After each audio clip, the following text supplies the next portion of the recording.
Hello guys, daming dragon fruits dito guys, oh. Ayan, mga dragon fruits guys, oh. So, yung mga dito sa farm. Ayan.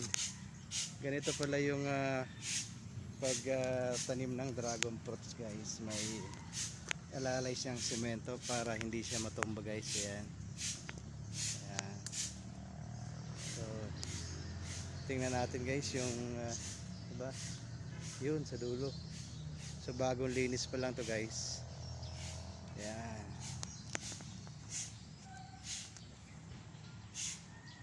Yan guys. So nakakita rin tayo ng farm ng dragon fruits dito yan sa Cavite guys. So may bunga na siya guys. Tingnan natin yung bunga guys. May hilaw pa. Ayan, napakaraming bunga guys.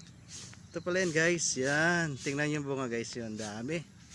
Yan, napakaraming bunga ng dragon fruits. Yan, ito yan guys, oh. So yung mga dragon fruits guys. So yan, dami nilang bunga. Yan, kulay pula pag nahinog siya guys. Yan. So ngayon lang tayo nakakita ng farm ng dragon fruits guys. So may nakalalay na semento o kahit kahoy para hindi sila matumba. Ayan, balance. Ito yung mga bamboo trees. Ayan, sa paligid guys.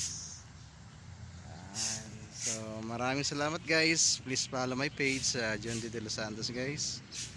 Ayan, thank you so much. Thank you for watching.